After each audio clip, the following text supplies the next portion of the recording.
हम बात करेंगे ले चैटेलियर के नियम के बारे में।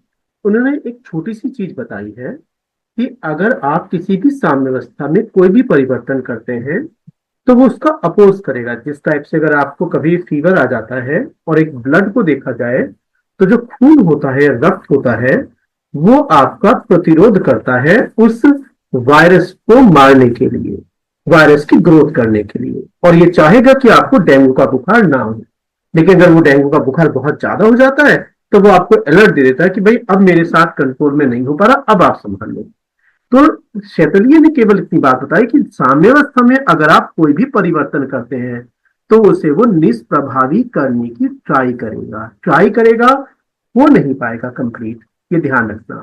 तो सबसे पहले अगर मैं एक एग्जाम्पल की तरह देखने लगूं और बोलने लगता हूं कि मान लीजिएगा आपके पास एक पात्र है जिसका आयतन नियत है और इसमें तीन गैसें हैं ब्लैक कलर की और तीन गैसें आपकी रेड कलर की, और मैंने ये एज्यूम कर लिया कि ब्लैक कलर से जो अभिकारक है वो कन्वर्ट हो रहा है रेड कलर के उत्पाद में। अगर आप कभी ना कभी इस पात्र के अंदर रेड कलर की गैस को बढ़ा देते हैं तो क्या मैं बोल सकता हूं कि किसी भी रेड कलर की गैस की जो सांद्रता होती है वो क्या होती है? मोल अपॉन आयतन। आपने आयतन को अभी के लिए नियत मान लिया तो क्या बोल सकते हो, अगर आप मोल बढ़ाएंगे तो आपने कहीं ना कहीं रेड कलर की सांद्रता बढ़ा दी। तो सिस्टम क्या चाहेगा? सांद्रता को और बढ़ाएगा या आपने जो भी काम किया उसको कम करेगा? आप चाहते हैं क्रॉस वाला जो रेड कलर है उसका मान बढ़ाना, तो वो क्या करेगा? वो रेड कलर के प्रोडक्ट को कंज्यूम करना स्टार्ट कर देगा और धीरे धीरे वो पीछे की तरफ जाना स्टार्ट कर देगा। तो अगर आप रेड बढ़ाते हैं तो वो रेड को कम करने की ट्राई करेगा। तो दो अलग अलग इवेंट हैं, एक जो आपने काम किया और दूसरा जो साम्यावस्था ने काम किया। तो दोनों लॉजिक को अलग अलग समझना है। हाँ, ये आप नहीं मान लेना कि अगर आपने 5 मोल बनाए तो 5 के 5 मोल कंज्यूम कर लेगा। वो 5 में से 4 मोल कंज्यूम करेगा, 3 मोल कंज्यूम करेगा, बोलेगा मैं एडजस्टमेंट कर रहा हूं, मैं एग्जैक्टली निष्प्रभावी नहीं कर सकता, मैं उस परिवर्तन का अपोज करूंगा केवल। बहुत से लोग ये मान लेते हैं कि वो पूरा का पूरा वापस चला जाएगा, ऐसा नहीं होता। अगर आप इस लॉजिक को समझ में आ गए तो आपने कहा कि एक पात्र है जिसमें कि आपके पास तीन गैसेस बनी हुई हैं, PCl5, PCl3 और Cl2। अगर आप यहां पर PCl3 को ऐड करते हैं अपनी तरफ से तो साम्यावस्था क्या करेगा? बोलेगा मैं इसको कंज्यूम करूंगा और इसको कम करने की ट्राई करूंगा। तो इसका मतलब अभिक्रिया पीछे की तरफ जाएगी। समान रूप से अगर आप दोबारा से बात करते हैं Cl2 की, तो Cl2 में भी क्या हम ये मान सकते हैं कि जैसे जैसे आप Cl2 को ऐड करेंगे तो रिएक्शन खुद पीछे जाना स्टार्ट करेगा और वो Cl2 को कंज्यूम करना स्टार्ट करेगा। तो उत्पाद का अगर आप योग करते हैं तो अभिक्रिया पीछे ही जाएगी। क्या ये पर्टिकुलर पॉइंट हमें क्लियर हो गया? पॉइंट नंबर 2 और पॉइंट नंबर 3। अब कुछ लोग कहने लगते हैं कि मालिका साम्यावस्था पर आपने PCl5 ऐड कर दिया, अगर आपने PCl5 किया तो साम्यावस्था फिर से इसको कंज्यूम करना स्टार्ट करेगा, रिएक्शन आगे चली जाएगी। इसका मतलब जो भी आप ऐड करेंगे अभिक्रिया उसको कंज्यूम कर लेगी आगे या पीछे जाकर। अगर आपके मन में आता है कि कंटेंट जो भी PCl5 है मैं तो वहां से कंज्यूम कर, मैं वहां से PCl5 को रिमूव कर देता हूं। अगर आप PCl5 को कंटेनर से निकालना स्टार्ट कर दें तो क्या अचानक से PCl5 कंटेनर या पात्र में कम हो जाएगी? ये काम तो आपने किया है, लेकिन साम्यावस्था कहेगी अगर आप पात्र में PCl5 कम करते हैं तो अभिक्रिया पीछे जाएगी और दोबारा से PCl5 बनाने की ट्राई करेगा। आप जो भी काम करें, मेरा काम तो है उसका अपोज करना, मैं हमेशा उल्टा ही चलूंगा। अच्छी बात है भाई, उल्टा चलते रहिएगा, ये तो ह्यूमन नेचर भी है। अगले अगर पार्ट पे चलते हैं तो उन्होंने अगले पार्ट पे समझाने की ट्राई करी है। थोड़ा सा हम लोग मिनिमाइज कर लेते हैं इसको क्योंकि स्क्रीन साइज थोड़ा सा, हाँ अब मुझे लगता है कि ज्यादा क्लियर होगा। अब आपको बोला गया कि समान रूप से अगर आप यहां पर CaO ऐड करते हैं तो अभिक्रिया पीछे जाने की ट्राई करेगा लेकिन जा नहीं पाएगा। हमने कहा क्यों? बोलने लगे कि ये ठोस अवस्था में है। Kp, Kc और Kx में कभी भी ठोस को नहीं लिखा जाता, इसका मतलब ठोस के होने या ना होने से कोई भी प्रभाव नहीं पड़ता। तो ये IIT JEE और नीट में काफी ज्यादा क्वेश्चन आते हैं, खासतौर से मेन में तो बहुत ज्यादा आते हैं। तो बोलेंगे CaO का कोई भी प्रभाव नहीं पड़ेगा। अगर मैं ये कॉपी करता हूं और बोलता हूं CaCO3 को आप ऐड करेंगे, तो बोलेंगे इसका भी कोई प्रभाव नहीं होगा, क्योंकि दोनों के दोनों कौन सी अवस्था में है, बोलेंगे ठोस अवस्था में, और ठोस अवस्था में कोई भी परिवर्तन हो ही नहीं सकता।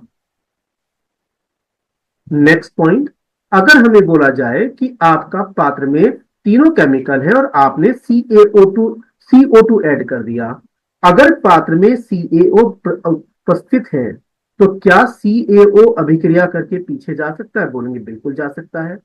ध्यान रखिएगा, पात्र में केवल CO2 नहीं होनी चाहिए, ये माना जाएगा कि पात्र में CaCO3 भी है, CaO भी है, और अब आपने CO2 अगर ऐड किया है तब वो पीछे जाएगी, और पीछे जाने का मतलब आपने CO2 को ऐड किया था तो वो उसको कंज्यूम करना स्टार्ट करेगा और अभिक्रिया पीछे की तरफ चली जाएगी। कोई भी चीज हो वो लॉजिकली समझने की ट्राई कीजिएगा। केमिकल इक्विलिब्रियम चैप्टर 3 के मार्क्स देखे जाता है आप लोगों को, वो 5 या 10 सेकंड में आंसर आ जाता है। अगला टॉपिक आपका आता है दाब का प्रभाव। आपका जितने भी PDF मिलेंगे, ध्यान रखना सभी चीजें कलर्ड पेन से हैं, तो आपको कलर प्रिंट आउट ही लेने होंगे, जिससे कि आप समझ पाए कि आपने क्या काम किया है और साम्यावस्था ने क्या काम किया है। सबसे पहले अगर आप डायग्राम नंबर 1 को देखते हैं, तो हमने कहा कि एक साम्यावस्था बनी हुई है और उसमें कोई पात्र के अंदर गैस है। अगर आप गलती से दाब बढ़ा देते हैं, और दाब बढ़ाने से क्या हो सकता हो कि आपका आयतन अचानक से कम हो जाएगा। अगर आयतन कम हो गया तो सांद्रता का फॉर्मूला क्या था जिसको C लिखा हुआ है, बोलेंगे मोल अपॉन आयतन। आपने अचानक से जब आयतन को कम कर दिया तो क्या दोस्तों सांद्रता बढ़ जाएगी, और सांद्रता बढ़ जाएगी, इसीलिए सेकंड केस में जो C का सिंबल है उसको बड़े साइज में लिखा गया है। ये काम तो आपने किया है, और जब कोई चीज आपने की है तो साम्यावस्था तो उसका अपोज करेगा। दोबारा से कवर करते हैं, पहले सांद्रता C थी, आपने सांद्रता C कर दी, तो क्या करेगा साम्यावस्था, ब्लू कलर से बोलेगा साम्यावस्था को दोबारा कम करने की ट्राई करेगा। साम्यावस्था पे अगर सांद्रता वो कम करने की ट्राई करता तो सांद्रता होती क्या थी, मोल अपॉन आयतन। आयतन तो वो अब टच नहीं कर सकता, क्योंकि आयतन तो आपने पिस्टन को पिचका दिया है। अगर पिचका दिया है और आयतन में वो परिवर्तन नहीं कर सकता, तो वो इस टाइप से अभिक्रिया को एडजस्ट करेगा कि जिससे कि मोल कम हो जाए। अगर हम एग्जाम्पल नंबर 1 में देखते हैं, तो हम लोग को पता चला कि हमने क्या काम किया। एग्जाम्पल नंबर 1 में सबसे पहले हमने देखा कि इस साइड आपके 1 मोल है और उत्पाद की तरफ आपके 2 मोल है। अगर आपने खुद कभी प्रेशर इंक्रीज किया तो आयतन कम होगा। जाहिर सी बात है, आप किसी के ऊपर दाब लगाएंगे तो अपना आयतन कम करें, ये काम तो आपने किया है। अब आयतन कम होने से क्या हुआ, सांद्रता बढ़ गई।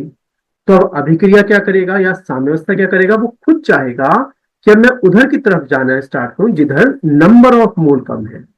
एक तरफ मोल 1 है, दूसरी तरफ मोल आपके 2 है, तो ऑटोमेटिकली अभिक्रिया पीछे की तरफ जाना स्टार्ट करेगा और बोलेगा कि भाई भीड़ भाड़ बहुत ज्यादा हो गई थी, चलो भीड़ भाड़ कम करते हैं, हम वहां पर जाने की ट्राई करेंगे जहां पर 2 मोल की अपेक्षाएं 1 मोल बैठे हुए, तो हमें भीड़ कम दिखाई देगी, और इसलिए अभिक्रिया जो है वो पश्च अभिक्रिया बन जाएगी। ये उम्मीद करते हो कि पॉइंट नंबर 1 लॉजिकली समझ में आया आपको। सिमिलरली अगर आप दूसरा लॉजिक देखते हैं, तो अगर मैं अगला एग्जाम्पल देखता हूं, बोलता हूं प्रेशर मैंने कम कर दिया, मतलब मैंने पिस्टन में से बाट हटा दिया, तो अचानक से आयतन बढ़ जाएगा। आयतन बढ़ गया तो अब अभिक्रिया क्या चाहेगा कि अंश और हर में, चूंकि आपने सांद्रता बोला था मोल अपॉन आयतन, आयतन बढ़ गया तो अचानक से फिर मोल भी बढ़ने की ट्राई करेगा, जिससे कि उनका अनुपात समान बना रहे। तो बोलेंगे कि वॉल्यूम कम तो मोल कम, वॉल्यूम ज्यादा तो आपका पर्टिकुलर बन जाएगा मोल भी ज्यादा, और अभिक्रिया आगे की तरफ आ जाएगी। एक बार दोबारा हम हाई स्पीड से काम करते हैं। इधर आपके 2 मोल हैं, इधर आपके टोटल मोल 4 मोल बने हुए हैं। अगर आप दाब बढ़ाते हैं तो आपने आयतन को कम कर दिया, दाब बढ़ाने पर आयतन कम होता है। आयतन कम हुआ तो साम्यावस्था क्या कहेगी, बोलेगा आपने आयतन कम किया है तो मैं तो उधर जाऊंगी जिधर मोल कम है। मोल कम है इसका मतलब अभिक्रिया फर्स्ट डायरेक्शन में चली जाएगी। क्लियर हुआ? नहीं क्लियर हुआ तो एग्जाम्पल नंबर हम 3 पर पहुंच जाते हैं। अगर आप देखते हैं तो दोनों तरफ आपके 2 मोल है। इसका मतलब अगर आपने दाब बढ़ाया तो आयतन कम होगा, और आयतन कम होगा तो अभिक्रिया कहीं पर भी नहीं जा पाएगी, क्योंकि दोनों तरफ 2 मोल ही बैठे हुए हैं। इसका मतलब कोई परिवर्तन नहीं होगा। तीसरा फैक्टर है जो कि सेकंड लास्ट फैक्टर है, तापमान। इसमें एक ऑब्जेक्टिव अप्रोच बनाई जाती है।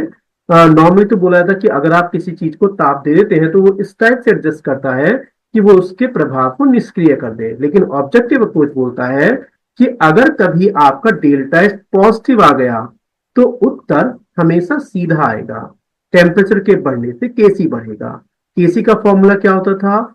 उत्पाद अपॉन अभिकारक, मतलब केसी बढ़ेगा तो ये बढ़ेगा, इसका मतलब अंश वाला भाग बढ़ेगा, इसका मतलब प्रोडक्ट बढ़ेगा। और प्रोडक्ट या उत्पाद कब बढ़ता है? जब अभिक्रिया आगे की तरफ जाती है। ऑब्जेक्टिव अप्रोच दोबारा से बोलता है कि अगर हमें कंफ्यूजन नहीं होना, तो आपने कहा कि अगर डेल्टा एच नेगेटिव तो उत्तर आपका नेगेटिव आएगा। नेगेटिव का मतलब अगर आप टेम्परेचर बढ़ाते हैं तो केसी कम होगा। टेम्परेचर के बढ़ने से केसी बढ़ जाए तो बोलेंगे डेल्टा एच पॉजिटिव। टेम्परेचर के बढ़ने से प्रभाव उल्टा पड़े, केसी कम हो जाए, तो बोलेंगे डेल्टा एच नेगेटिव है। अब अगर केसी कम हुआ है तो उत्पाद अपॉन अभिकारक का भी अनुपात कम होगा। अगर ये अनुपात कम होगा तो बोलूंगा उत्पाद भी कम होगा, क्योंकि वो तो अंश में बैठा हुआ है।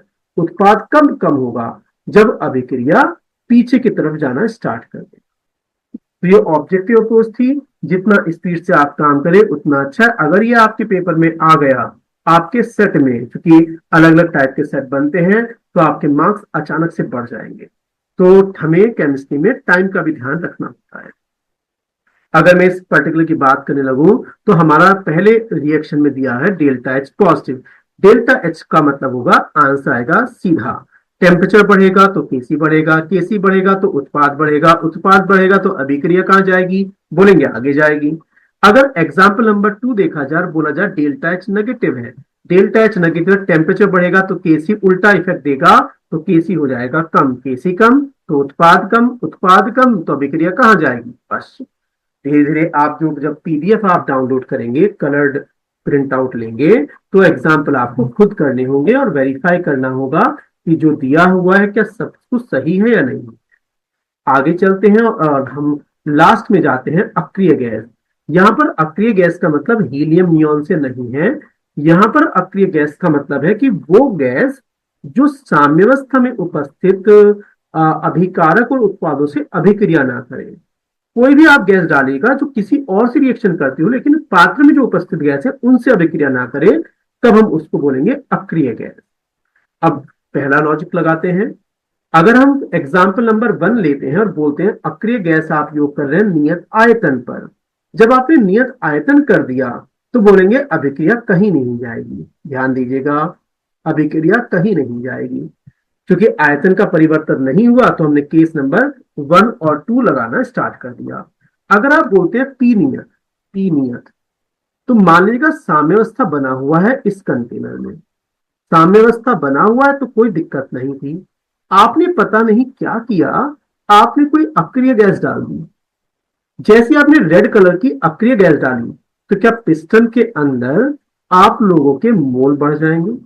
और मोल बढ़ते ही अगर आपका पीवी इक्वल टू एनआरटी देखा जाए, तो क्या बोल सकता हूं मोल बढ़ने पर प्रेशर बढ़ जाएगा। अब आपने लिखा है प्रेशर नियत है, तो क्या पिस्टन ऑटोमेटिक ऊपर जाना स्टार्ट करेगा या नहीं करेगा? सोचो, पिस्टन ऊपर जाएगा, और जब पिस्टन ऊपर जाएगा तो पिस्टन का आयतन बढ़ जाएगा। पिस्टन का अगर आयतन बढ़ गया तो आप बोलेंगे पिस्टन ऊपर जाने के बाद कहीं ना कहीं पता नहीं पिस्टन कितना ऊपर चला गया। ये आपका स्टार्ट हो गया। अब अगर आप बोलेंगे तो आपने कहा टेक्निकली तो आपने वॉल्यूम बढ़ा दिया ना इसका। कैसे बढ़ा? आपने वॉल्यूम तो बढ़ा दिया, और जब वॉल्यूम बढ़ गया तो अभिकारक या आपका उत्पाद जो अभिक्रिया बनती है वो किधर जाएगी? बोलेगा जिधर मोल बढ़ता है। चेक करो, अगर अक्रिय गैस का योग करते हैं रेड कलर से तो आपने वॉल्यूम बढ़ा दिया। ये काम तो आपने किया है। साम्यावस्था क्या काम करेगा? साम्यावस्था बोलेगा मैं उधर जाने की ट्राई करूंगा जिधर गैसीय मोल ज्यादा होंगे, क्योंकि आपने फॉर्मूला लगाया पी इक्वल टू एनआरटी। ठीक है। अगर और आगे चलने लगे तो मैं क्या बोल सकता हूं इस पर्टिकुलर में अगर आप अभिक्रिया को देखते हैं तो वॉल्यूम मैंने बढ़ाया है, क्या डाल के बोलेंगे अक्रिय गैस, तो अगर आयतन बढ़ेगा तो मोल बढ़ जाएंगे, तो अभिक्रिया उधर जाती है जिधर मोल बढ़ेंगे, इसका अंदर अभिक्रिया आगे जाएगी। क्या बोल सर, समान रूप से इसमें भी अभिक्रिया आगे जाएगी, क्योंकि 2 मोल से 4 मोल आपके बन रहे हैं। लेकिन इसमें जो लास्ट एग्जाम्पल है, इसमें कहीं पर भी अभिक्रिया नहीं जा पाएगी, क्योंकि दोनों तरफ मोल समान है। तो ये आपको जो अक्रिय गैस है उसे आपको याद करना है। तो टोटल ले शैटेलियर प्रिंसिपल में 4 फैक्टर आते हैं, जिसमें एडवांस में कई बार आपका अक्रिय गैस का योगदान आ जाता है। अब जब आप एडवांस की बात करें तो एक एडवांस का क्वेश्चन भी बनता है, और क्वेश्चन पूछा गया कि बताओ क्या क्या होगा, कौन सा ऐसा फैक्टर होगा जिससे कि इसकी सांद्रता कम हो जाएगी, सांद्रता कम हो जाएगी। अब क्या मैं बोल सकता हूं क्वेश्चन में, इस ये अगर सॉलिड बना हुआ है तो अभिक्रिया में कोई भी योगदान नहीं होगा, क्योंकि सॉलिड का तो कुछ होता ही नहीं है। अगर आप एच आई डालते हैं तो आपने कहीं ना कहीं जैसे ही कहा एच आई, तो इसका मतलब आपने जैसी आई नेगेटिव डाला होगा, तो आपने आई नेगेटिव का योग किया तो अभिक्रिया आगे जाएगी, आगे जाएगी तो इसका मान बढ़ जाएगा, मान बढ़ेगा तो इसकी सांद्रता भी बढ़ जाएगी। क्वेश्चन में बोला सांद्रता कम करने के लिए, इसका मतलब आंसर ए भी नहीं हो पाएगा। एडवांस का क्वेश्चन है, ओवर कॉन्फिडेंट ना रहे आप लोग। अगला क्वेश्चन बोला केओएच, केओएच एक क्षार है। अगर केओएच एक क्षार है तो क्या बोलता, अगर आप इसको ऐड करेंगे तो अभिक्रिया पीछे जाएगी, अगर अभिक्रिया पीछे जाएगी तो केओएच नेगेटिव क्या अकेला जाएगा या केमिकल को भी लेके जाएगा, और केमिकल को लेके जाएगा तो इसके मोल कम हो जाएंगे, मोल कम होने से आपका ऑप्शन आ जाएगा डी। अब बात करते हैं H2O की। अगर आप H2O की बात करें तो H2O है लिक्विड अवस्था में, मतलब द्रव अवस्था में, और द्रव अवस्था में या विलायक का कोई प्रभाव नहीं होगा, तो ना तो रिएक्शन आगे जाएगी ना रिएक्शन पीछे जाएगी, और इस पर्टिकुलर जो पर्टिकुलर HiO4 बना है इसके मोल समान बने रहेंगे। लेकिन हमने क्वेश्चन में पूछा है सांद्रता, सांद्रता का फॉर्मूला क्या होता है, बोलेंगे मोल अपॉन आयतन। अगर आपने पानी मिला दिया तो क्या पानी मिलाने से जो विलयन होगा क्या उसका आयतन बढ़ जाएगा, और अगर विलयन का आयतन बढ़ जाएगा तो सांद्रता क्या हो जाएगी, कम हो जाएगी। तो 2 टाइप के क्वेश्चन आते हैं, एक आता है कि अभिक्रिया आगे पीछे गई, और दूसरे टाइप के क्वेश्चन आते हैं सांद्रता कम हुई या ज्यादा हुई। तो नॉर्मली अगर आपको चैप्टर इजी बना के रखना है तो हम बच्चों को कई बार आगे और पीछे का ही बताते हैं, सांद्रता पर ज्यादा फोकस नहीं करते। बट सांद्रता के 2 फैक्टर होते हैं, एक होता है मोल और एक होता है आयतन, आपको दोनों फैक्टर देखने पड़ते हैं।